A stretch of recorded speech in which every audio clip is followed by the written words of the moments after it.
전당대회를 또 코앞에 두고 있는 더불어민주당.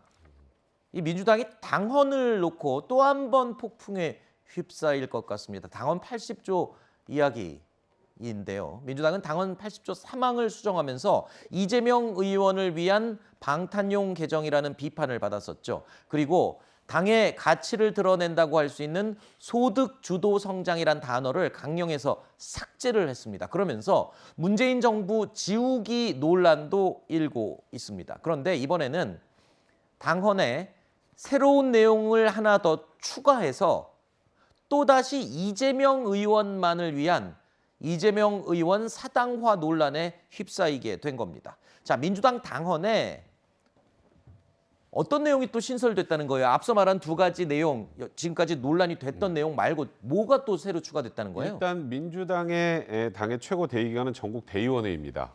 그런데 지금 조항 신설안건이 통과된 게 뭐냐면 전국 대의원회의 의결보다 권리당원 전원투표가 우선한다. 그러니까 쉽게 말하면 권리당원 전원투표는 권리당원 100분의 10, 그러니까 10분의 1 정도 이상의 서명으로 뭐 여러 중요한 얘기, 그러니까 중요한 당의 중요한 결정과 관련해서 일단 문제는 3분의 1 출석의 그 과반의 찬석으로 이제 무언가 이런 것들을 통과시켰다는데 문제가 그럼 어떻게 되느냐? 그러면 실질적으로 박용진 지금 의원이 얘기하는 것처럼 뭐 전체 권리당원의 10% 좀 넘는 숫자만 있으면 당이 하고 싶은 걸 다 할 수 있다. 그러면 여기에서 팬덤이 가장 강한 정치인, 최근에 확대명이라는 얘기가 나오는 이재명 의원이고, 이재명 의원이 권리당원의 역할 강화를 계속 얘기해 온단 말이죠. 그럼 결국 이재명 이제 의원이 당대표가 되면 이재명 당대표가 원하는 방향으로 당을 끌고 갈 수 있는 여지를 만들어 놓은 것이다. 네. 라면서 지금 또 논란이 되고 있는 겁니다. 권리당원 전원투표 우선 조항이라는 것. 자, 이게 지금 마련이 되는 것에 대해서 비명계 의원들 중심으로요, 불만이 터져나오고 있습니다. 하지만 우상호 비대위원장은요, 강성층에 좌지우지 되지 않을 것이라면서 팽팽하게 맞서는 또 모양새를 보이고 있습니다. 양측의 목소리 들어보시죠.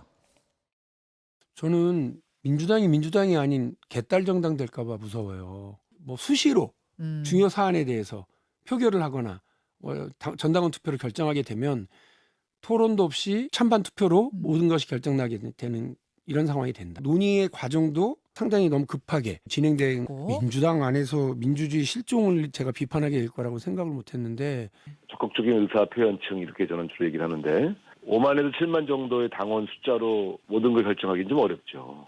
이런 당원들이 계신 걸 가지고 조금 부정적으로 보시는 분들이 너무 과대하게 얘기 말씀들 하시는데 네네네. 100만 명 넘는 당원들에게 투표를 시켰는데 4, 5만 명이 주도한다. 저는 그렇게 보지는 않습니다. 자, 비명계 쪽에서는 일부 강성 당원들의 목소리가 너무 과대 대표될 수 있다라는 지적입니다. 박용진 후보가 지적한 내용이 바로 이 핵심인데, 자, 사실 지금도 민주당이 이른바 이재명 의원을 강하게 지지하는 개딸들 등의 이 지지층의 목소리 때문에 좀 시끄러울 때도 있고 휘둘리는 게 아니냐는 지적이 나올 때도 있는데, 반면에 또 이재명 후보가요, 어제 지지자들과 만난 자리에서 권리당원 규모를 200만 명까지 늘리겠다. 그러면서 당원의 지위와 역할을 강화하겠다고 했어요. 이건 지금 새로 신설된 그 조항을 굉장히 지지하는 입장일 것 같아요. 그러니까 이런 모든 거를 합쳐봤을 때 진짜 이제 확대명, 어대명인데 여기에 당원의 투표권까지 우선시된다. 그러면 정말 이재명 당대표가 된다면 마음대로 모든 걸 할 수 있게 되는 거다. 사당화가 되는 거다. 아니 지금 민주당 내부에서 의원들이 지적한 거예요. 왜 웃으세요?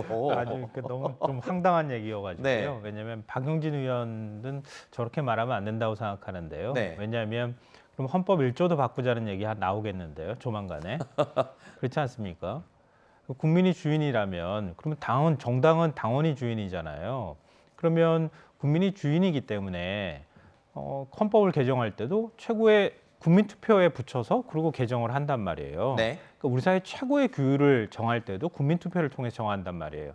그리고 국민투표에 참여하는 소수의 몇몇 사람들의 의견이 헌법을 개정하는 데 영향을 미쳤다 이렇게 주장할 겁니까? 그건 아니란 말이에요. 그러니까 뭐 전국이든 당무이든 간에 결국은 위임받은 권력을 행사하는 거잖아요. 그 맨 밑바닥에는 권리당원 투표, 권리당원들의 의견이라는 게 있는 거잖아요. 네. 그 권리당원들한테 투표를 붙이는 것이 이게 왜 문제가 있다고 얘기를 하는 건지 좀 이해가 안 되고요. 네, 네.